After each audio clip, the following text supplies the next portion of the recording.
Jordan, what's happening, man? How are you feeling? I'm good, Sam. How you doing? I'm in New York. I'm glad to be here. Working on a Saturday. Welcome back. Yeah, working on the weekends Working on like the weekends usual. like usual. There it is, man. There it is. So very excited for our guest today, man. Who we got? We got Drew DeLeon. He's VP of Digital Marketing at Alamo Records, co-founder and head of marketing at the Digilogue, and founder and head of marketing at Blank Label Records. So today, if you guys haven't heard of Alamo Records, at Comethazine, Lil Durk, and a whole bunch of artists in that sphere, they're very noticeable, or very reputable in the music industry. So we're very glad that we got somebody from their team to come over and speak to us. So today we go into a lot of different things, primarily how to grow your fan base, how to keep your fan base engaged. We do get into some of the details, like how to build an SMS database, how to build an email database, and how you can use those to leverage your marketing. We get into DSPs, how to build the picture for DSPs in order for you to actually get placed on both user-generated playlists and Spotify editorial playlists. So we get into a lot today, and I'm really excited for the people to hear it. You know, we have a lot of things in common with Drew in terms of how we plan on serving the community of music creators and potential music businessmen, and you can definitely hear that alignment in this episode. What'd you think, Sam? Yeah, I thought it was great. I particularly liked when we got into some very tactical ways to turn followers into actual fans, how to be able to own the connection with them and reach them. We spoke about different ways in influencer marketing campaigns, how to run effective TikTok campaigns. We were speaking with him how he goes about allocating marketing budgets. I think it's no one-size-fits-all approaches here, but definitely lots of very valuable tactics that I think you guys can walk away from and deploy across any campaigns that you guys are looking to deploy. So without any further ado, Mr. Drew DeLeon. Drew, man, thanks for virtually coming out. Appreciate it, man. Happy Saturday. Thanks to you, yeah, man. Sam, for having me. This is super dope to be part of this. Of course. Very glad to have you. So I guess just for starters, like, you know, what is your rags to riches story, so to speak, in the music industry? How did you join the music? How did Drew get the bag? How did you rags to riches? I love the tie-in. So for context, just for the audience, for the day-to-day, I actually help lead digital marketing over at Alamo Records. So the reference to Rags to Riches is Rod Wave. Obviously, it was a big record we worked on.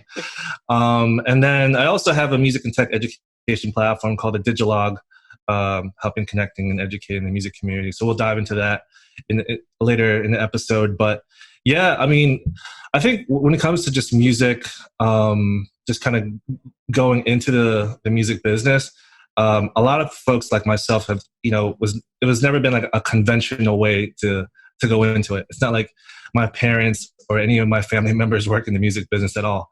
You know, just for context, you know, Filipino immigrant family, grew up in New York City, Queens. You know, I think growing up, there was always aspirations to like be in the business, you know, just doing something in business. You know, for a lot of Filipino families, they either want you to be a nurse or some type of some type of you know, something in the medical field. For me, like, I've always been just a creative that, you know, when I was younger, I loved building things. I loved Legos. I loved I was always inspired by art, and I loved listening to music. I didn't necessarily think that was a career or anything. It's something that I was passionate about. So when I went to college, I went to Brew College here in Manhattan, and it was probably like one of my best experiences, even though like it was a commuter school. You know, a lot of the folks there was very business oriented. So I went to Brew College, and, you know, I studied, you know, initially I studied accounting. I was like, after that first semester, I was like, nope, not doing this. You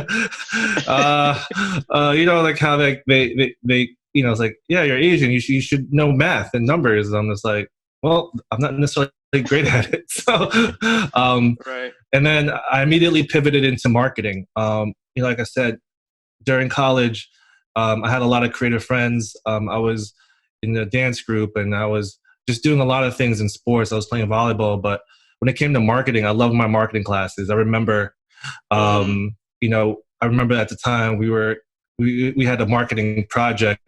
One of the things was like trying to market a product, and then we came up with vitamin gum. So, vitamin water was popping at the time. 50 Cent was co-signing it. I don't know if you remember that time. This is circa 2000. I drank a lot of vitamin water because of 50 Cent. I did. Yeah. This is circa 2005, 2006. So I just remember like that was my tie-in. And when it came to like music, I just remember Complex was big at the time. And just for like the audience, just like, there wasn't necessarily a networking platform, but we knew that there was, obviously MySpace, your top 8. Definitely had a Zanga. And then this is when digital and just, people were just kind of tapping into that. But social media didn't necessarily kick off. Like Facebook was about a year old. So I wanted just to like kind of lay down the foundation. Like this is some of the things that were happening during that time. But, in terms of internships, like I was always like, my parents were like, well, we're not going to give you any money, so you better get a job. I was like, all right, respect. I didn't want any money from you guys. So I've always been working since I was 15. And I think part of that was because, like I said, just trying to just do better. Like, I come from a middle, class background. So I wanted to always just do better for my parents. And then, studying marketing, but there was an opportunity to work in finance. And at the time, like my friend who got me the job was like, look, they're paying, close to $20 an hour. I was like, say what? College? $20 an hour? Right. Count me in. So that's where I kind of sold my soul a little bit. Not to say that finance is bad or anything, but I was like, I'm gonna just take the job because at the time, like I just wanted to like help support myself, but also help, just pay for my like college, bills and so forth. So that was my entry into finance. So I got a job immediately after college, even though I studied marketing. I did the whole suit and tie. I had long hair. I looked like what's that guy, the Asian wolf from Wall Street? I looked like that guy. And I looked at myself in the mirror and I was like, this is not me. After 6 months, and I think I was convincing myself like this is it. I was like, all right, I'm gonna have this trajectory into finance. But I've always surrounded myself around creative people. Like, one of my good friends was a designer. A couple of my friends were aspiring DJs. So one of those aspiring DJs was also working in finance. And I don't know if you remember, this is like, so just to give you some context in terms of time frame, this is around 2009, 2010, when I think the DJs were like really, transitioning from vinyls to like Serato. I remember, I don't know if you ever gone to parties, or I remember trying to go into like my friends' parties, and I was never of age, but the only way I could get in was by carrying their crates into the clubs. So I remember carrying those 20, I'm not saying 20 crates, but like 10 crates, like up the stairs. I was like, hey, whatever you need me to do to get into this party, I'll do it. And I love that transition to Serato. So this is an important point because this is a time where I was about 2-3 years into my finance job, and my friend at the time was an aspiring DJ. He was always looking to me for like business advice. He's like, how do I position myself into like getting gigs at these clubs? I'm working obviously a 7 to 7 job. It's like crazy hours, 60 hours a week. But, in order just to like cope with that, I would go out with my friends who were part of this like, entertainment lifestyle. And I was like, this is really interesting. Like, I was able to build relationships with a lot of like the promoters, some of the owners at those venues.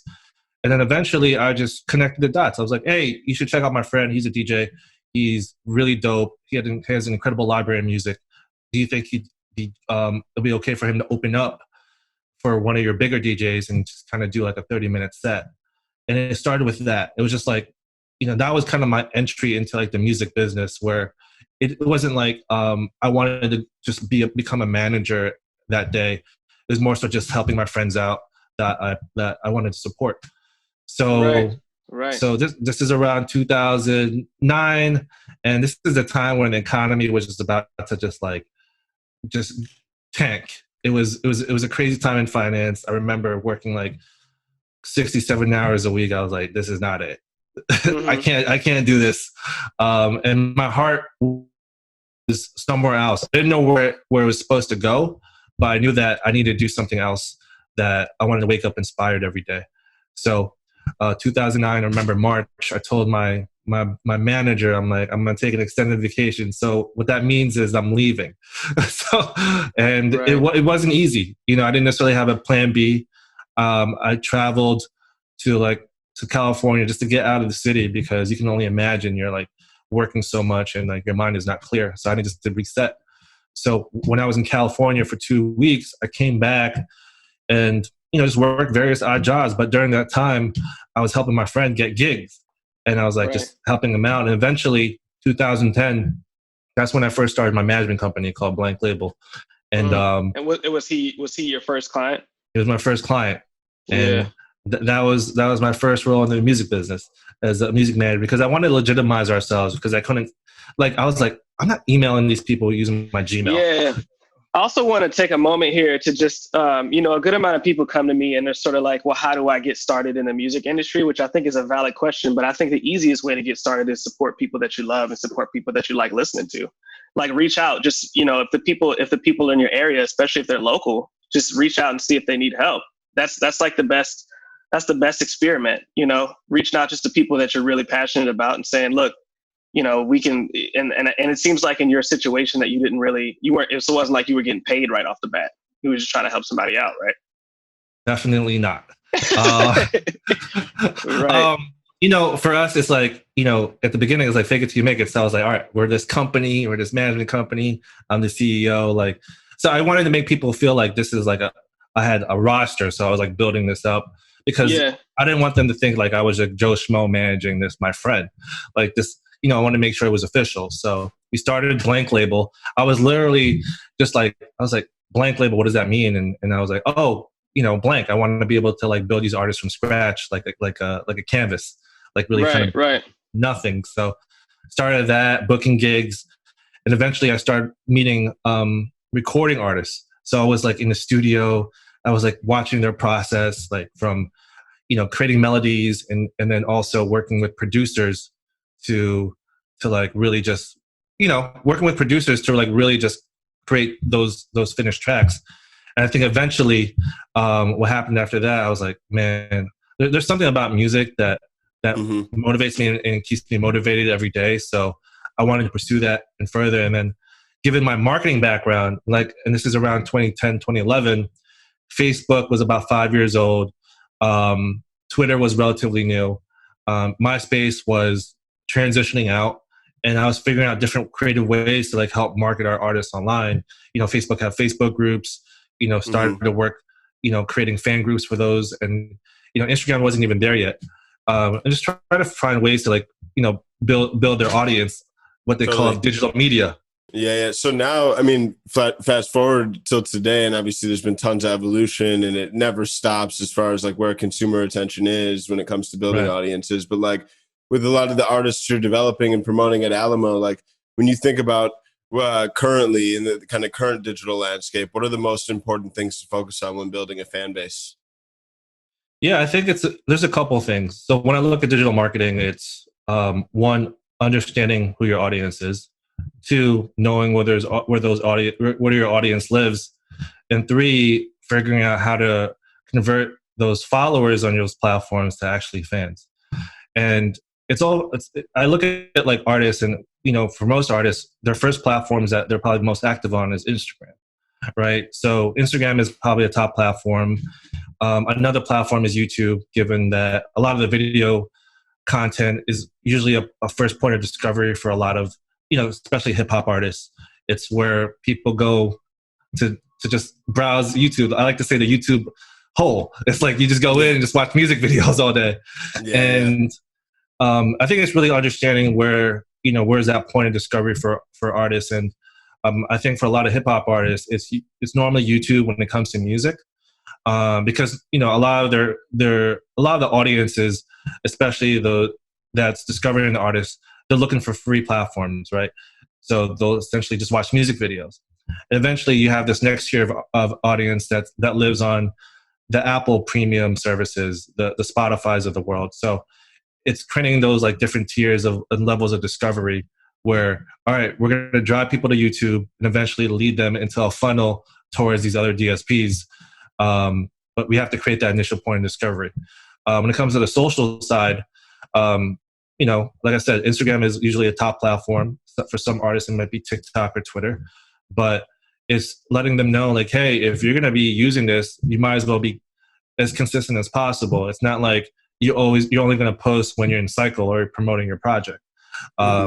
You know, when it comes to just like artist relevancy, it's like, hey, Sam, like, you were posting a lot of content last week, but I got busy this week, so I forgot about this. About you for a moment.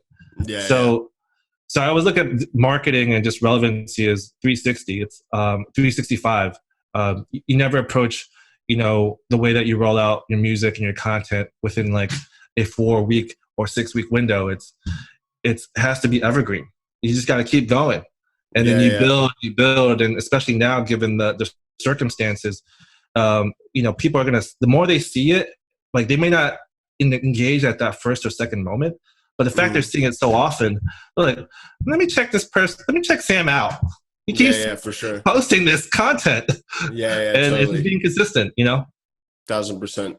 No, for sure. And I think we share a similar perspective too. It's like if you are getting ready to release music, a large amount of the success of that release is dependent on the foundation you build leading into it. So we're thinking and kind of deploying that same approach you mentioned of having this always on, focusing on engaging, not only looking to engage with your audience when you want them to consume your music or do something for you, but rather try and create value for them. One thing that stood out in what you said too was kind of helping convert followers across social platforms into actual fans. Can you talk about like some specific ways you think about doing that? Because I do think there's so much value to super fans or fans that are ambassadors. I know building momentum across social platforms is valuable, but it's always going to be hard to top word of mouth marketing. So to the extent you can really build like true fans, like that is the most valuable asset. So when you think about like turning followers into fans, are there other things beyond just kind of like the consistent engagement that you focus on? Yeah, 100%. So one, you know, obviously this is an old marketing tool, but direct marketing, right? So when it comes to just email subscribers, if there's some type of call to action, you know, so let's say, you know, Sam, you're putting out a project, you know, next week, and you want to do like an early preview this week. Let's tap into your 15,000 followers and see who that 20-30% actually wants to subscribe to this email to actually listen to like snippets from the project.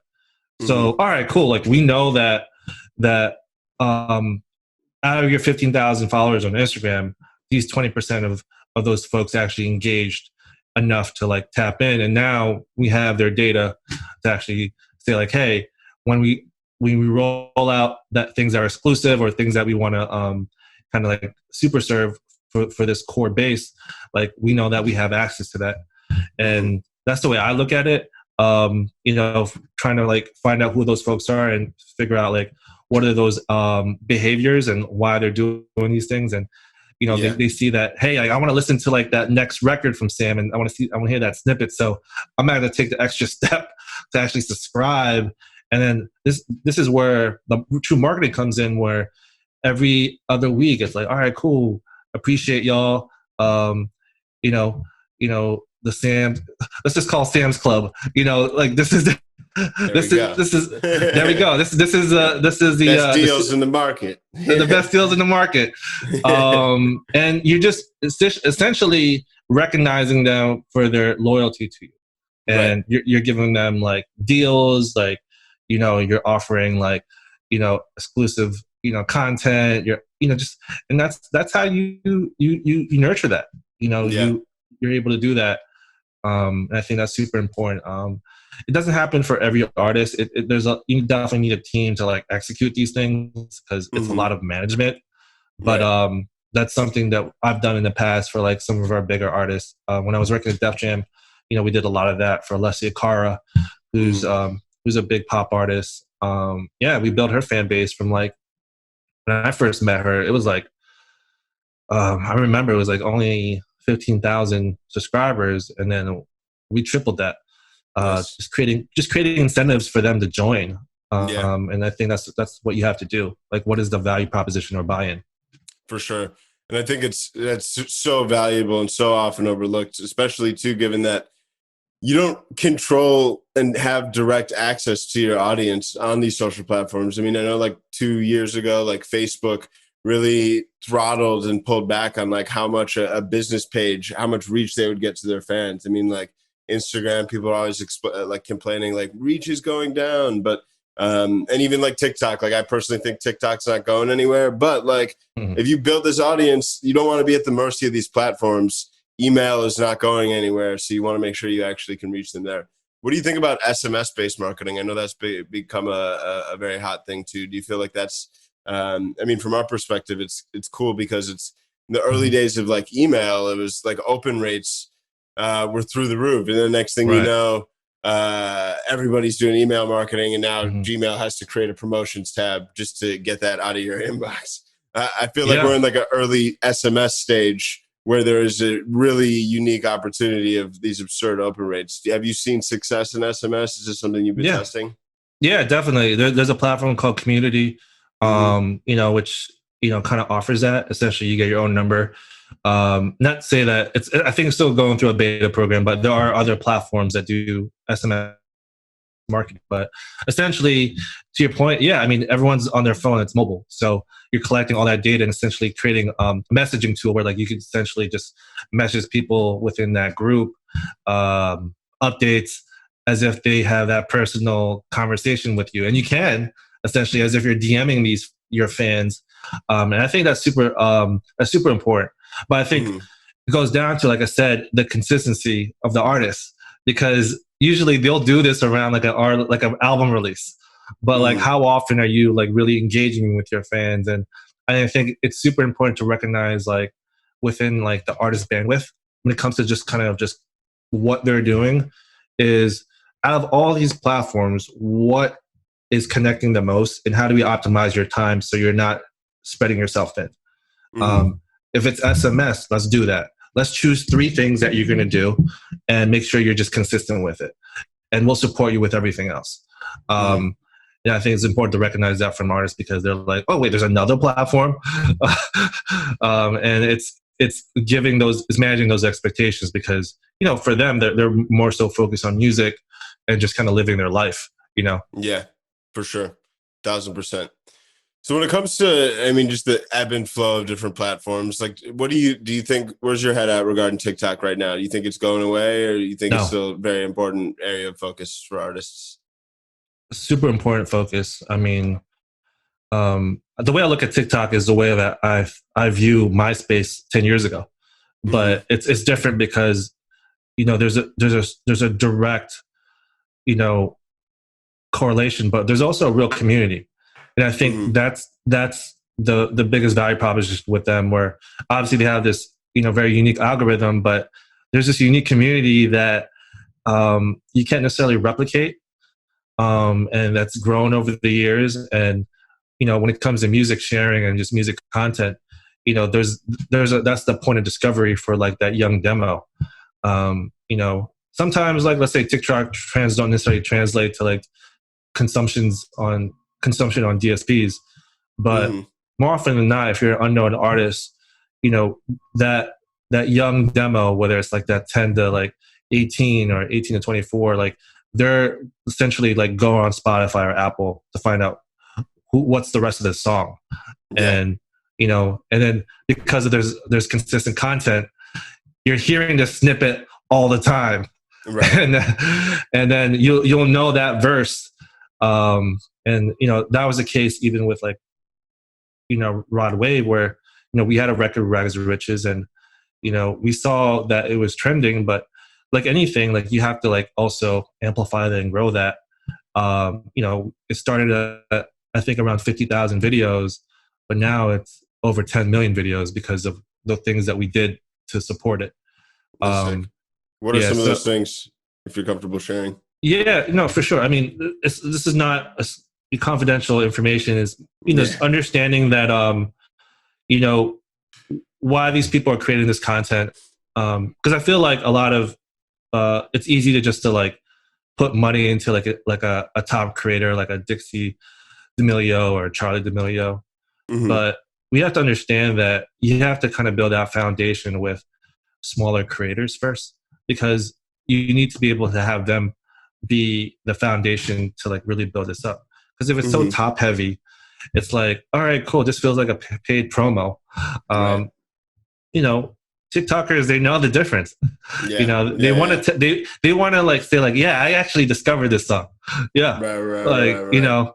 So I think these are just best practices that I've learned. Not to say this works for every artist, but I like to tap into like the smaller creators first and really build with them and making sure it feels organic. Because when you look at the TikTok feed, it feels like, all right, cool. There was actually a natural progression. In terms of like how many videos are being created versus like you're going straight to the top and it's just like, it's just top creators from top to bottom, you know. Right. Doesn't feel authentic. For sure. In that vein, I mean, do you feel like TikTok influencer marketing campaigns are super popular right now as a mechanism of like promoting music.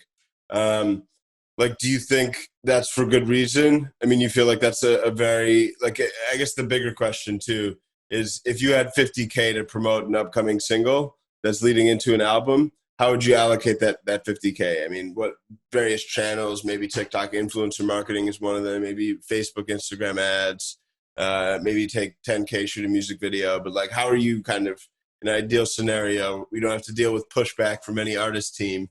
What would how would you go about allocating that? I mean, I think it's case by case.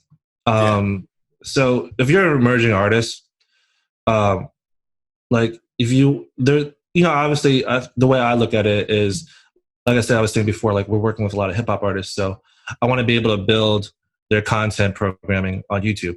So let's say a lot of music videos. Okay, so what else can we do to support these BTS content? Like, it's really just being able to like build a stream of content and a point of discovery for these artists. So I like to tend to like really go towards YouTube just because a lot of hip hop and music, especially for our artists, is discovered there. Because when you think about the DSPs like Apple and Spotify, those tend to be like the second points of discovery for like these next level of fans. And, you know, for developing artists, like I really like to push content consistently. And I think that happened with Rod, where like he was always putting out music videos, and, you know, now he's, you know, one of the biggest YouTube artists. So, and I love that because we have free reign to just put as much content out as much as we can. Then going back to my point before, where understanding, you know, where your audience lives, for a lot of artists, like I said, most of those fans, those followers live on Instagram. So how do we convert those followers to fans? So like I said, content, figuring out ways where like, all right, if there's like some type of digital activation where they're engaging with the artist. Like for example, this past week, we did like a digital scavenger hunt for one of our emerging artists in their hometown. And then we also did an NBA 2K21 tournament. I remember we also did like a back to school drive yesterday with the artists, and creating opportunities where like you're just engaging with fans versus just running influencer campaigns is super key, because it's like, if you're not talking to them or engaging and having them comment, what's the point of them following you? You know, they want to be able to feel like they're connected with you. Yes, we'll run influencer campaigns in some capacity, but we'll test it out first. Like, we're not putting like all this money into like a TikTok campaign. We'll test it out. Like, you know, have a couple of creators create different versions of like what they think is the best content for that song, and then the thing that raises his hand, you know, we'll put some more feel to it. But it's a building block. Like, you can't put that timetable where like that record's about to like blow to the timetable that you have for your rollout. Like, this has to happen today or this week. And, you know, some songs of, you know, when it comes to TikTok, you know, it could be a catalog song of an artist that you released like 10 years, you know, 4 or 5 years ago. So you just kind of have to let it live in the ecosystem a little bit and create a point of discovery. Yes, you're promoting it, but also like understand that it's not going to happen within your rollout period. So you mentioned briefly DSPs for a lot of people are the fan's second point of contact, and I think that's really interesting because that's something that we haven't really dived too deep into the podcast. And I think a lot of people think that it's the biggest piece of the puzzle. But here you pointed towards YouTube as something. Obviously, Instagram plays a big role in kind of building this story from an artist and portraying that story to their fans. So I guess how critical do you think that DSP support is? And can you expand a little bit more on which link in the chain DSP is in your own marketing campaigns? Yeah, I mean, I think the way I look at it when it comes to like Spotify's, Apple's, or AudioMax is finding those early champions, especially with editors. And, it's not necessarily getting those marquee playlists and placements, but saying like, Jordan, he's this dope artist from Brooklyn. He has this amazing story. We're not saying like we need to place you on Rap Caviar tomorrow, but we want to give you context as to like, the music that he puts out. He has such a crazy flow, but here's some music to like just kind of give you some context. And it's just a relationship based business. So if that editor rocks with you, you might be on an early playlist. But it's building that narrative early, finding those early champions when it comes to like the Spotify's, the Apple's, the AudioMax. And then once you gain traction, you've laid the groundwork because they already know who the artist is. Right. So it's kind of like building that larger picture. So by the time you go to those DSPs, you can point back to other things other than this artist's music is good. There's kind of like an illustrated story there. Yeah, and I think it's important to like update them with all the small wins that the artist is achieving. Like, oh, wait, like this artist got this press release, and also like updating them with like a timeline of what's to come. Right. Because the more you give them a scope of the playing field, then they'll understand like, okay, where the artist is going. And like I said, it's a value exchange because, from a DSP standpoint, it's like them positioning your artist has to make sense for their bottom line, right? Right. So the more you say like, oh, we're going to invest in this artist this way and this doing this, they'll have better ammunition to like really support like where the artist is going on the playlist. So it seems like more and more also, just in general, we kind of spoke to this in terms of influencers on TikTok and Instagram, but there's also influencers on DSPs where these user-generated playlists will have millions and millions of followers. I'm guilty of listening to the Lo-Fi Coder playlist. So, playlists that are made by humans, curated by humans, and not necessarily Spotify themselves. How do you guys put that into your strategy, and how deep is it into your strategy right now? How do you kind of capitalize on those? What engagement, if you guys do use those, have you seen on those user-generated playlists, and kind of how are they a part of the larger Spotify DSP ecosystem or Apple Music DSP ecosystem? Yeah, I think the UGC playlist, I think they really started on YouTube with the multi-channel networks, right? Right. So the Rap Nations, the Chill Nations, like all those channels, essentially were curators of music discovery. Right. So we work closely with like Escape Tracks, which is like known for their R&B playlists, and then we also submit music to like multi-channel networks. Because we want to make sure that there's a point of discovery for those channels because they have also hundreds of thousands of subscribers. Right. So it's creating that UGC content, what we call on YouTube, and then when it comes to just like the user-generated playlist, I think for us it's identifying who those editors are. Like I said, Escape Tracks is a platform on the R&B side that we work closely with. And just building that relationship is like we're pitching to like editors on Spotify. Hey, here's a record that's coming out. Here's some knowledge. Let me know what you think. But more often than not, they also pick up the music themselves. They'll see that it's a record that they like, but it's a relationship based business. So I think it's identifying who those folks are and making sure you're just constantly just being consistent with information on the artist.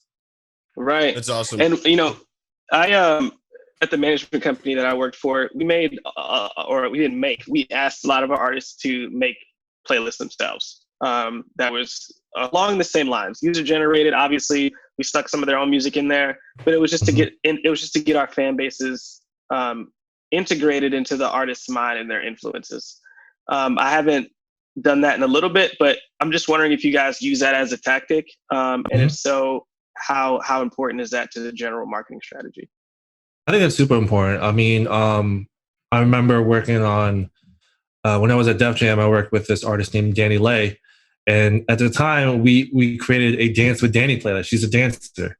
It was an open-ended playlist where like she would engage with fans and like what song should I add to this playlist? And it was a cool social thing where like we tied in the playlist to like her socials, and we were able to grow it to like close to like 16,000 followers before I left. But I think it's one of those things where if you want it, it's something that you have to execute consistently, and it has to be part of your the artist strategy as a whole. It's not something that, hey, we're just gonna just do when the album comes out, right? It's something that it's like, hey, if we're gonna build this playlist, let's consistently like have this as part of our like overall marketing, and say like, hey, every Friday I'm gonna be updating my Dance with Danny playlist. Drop your favorite artist, right. in the comments, something like that. Like these are easy things that artists can do, but it's like I said, consistency.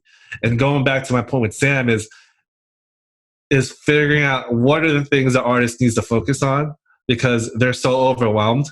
And if you give them like at least 3 or 4 tasks that could really just do consistently, that's the name of the game. Have them just do that. Everything else is just extra. Yeah, totally. So one other thing that I think we really want to dive into too is I think you've done a lot of impressive work with the Digilogue. Can you talk a little bit about what kind of the mission behind it when you started it, and then also how you've really been able to adapt during COVID?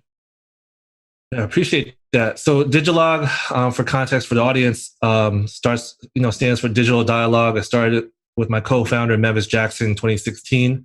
I was part of a co-working community for this website platform called Wix. They had a co-working space. So if you had a website, you could work out of there. So lucky enough, we were like I was the music guy that had a music website. Literally built my website that day I discovered that this was happening. I was like, submit. Hopefully I could get to work here. So for context, I learned a lot about just community gatherings and why that was super important, working out of that space. And I was asking myself, as someone that's working in music, this is around 2016, I was about 6 years in, why can't I find like safe spaces? Because when we go to like a music event, I don't know if you've ever been to a music event, you get a free drink, you get, there's music blasting, you find your friends, and that's where you stay the entire night. You talk to your friends. And we wanted to find safe spaces where, how do we find these creatives who, one, are deep into their creative process in the studio, don't necessarily have the soft skills to like really engage with folks, because like I said, this is a music business. You got to network, and teach them ways where like they can feel comfortable to talk to like right. their community, but also learn from folks that are doing it every day. And finding not necessarily the SVPs or VPs of the world, but finding those like 2-3 year graduates that just got in, can talk about things in the ground because they have their boots in the ground and kind of speak to the truth that to the roles that they're working on. And it's been amazing. Like we've over 4 years, it's crazy to think about it. We've traveled across the country. We've programmed panels, conferences. And at the end of the day, the core has always been to connect and educate. The reason being is because, going back to my story, I had a unique story coming in. I didn't have a book to like help me, teach me about the business. And I also didn't have anyone that worked in the business. So we always like to say like, our community is here to support you through your career. And and we always say this, and this is important, like we're not going to give you the sauce like to your to your problems or salute. We're going to give you a starting point. Like, we're not saying, like, you know, as an artist, you going to the Digilogue is, we're going to guarantee you a viral hit, but we're going to give you best practices. We're going to give you the tools. And ultimately, you're going to be the chef to figure. Yeah, someone's watching a movie or playing a video game next door using my bandwidth. No, we good. We're 2020 Wi-Fi problems. Yeah, for sure. Well, I think the one other big question we had too is in regards to, networking during COVID is tough. Like, I think you did a fantastic job building a community. I think you've been pushing hard and doing a great job when it comes to adapting to focus on digital content rather than offline IRL events. Do you have any advice for people that are trying to network and build relationships in a time where meeting up with people in person is off the table? Yes. Don't just promote yourself initially, because I don't know if I think best practices, like, I get a lot of DMs and messages, but it's not like, hey, check out my single. I don't know anything about you though. And it's like anything. It's like, and a lot of people know this, but if you really want to take the time to invest in someone's time and insight, jump on a call with them for like 15, 20 minutes, set up time with them. And I think when it comes to just mentorship or just outreach, I think folks are always reaching out to like the top. Go to your peers, folks that are more accessible. Someone, like I said, 2-3 years out of college, they're most likely going to have more time to respond. And I think it's understanding that you can't just skip steps. And not to say like, I'm pretty active on LinkedIn. So like for most part, like I'll respond, but I think when it comes to the outreach, it depends on like, if you really want to learn or like you want to take time, like for 15-20 minutes to ask genuine questions, I will. But I'm not here to like sign you to a label or, teach you how to do, things. That's what the Digilogue is for. Like we provide resources for you guys to like consume that content, like the podcast and all that stuff.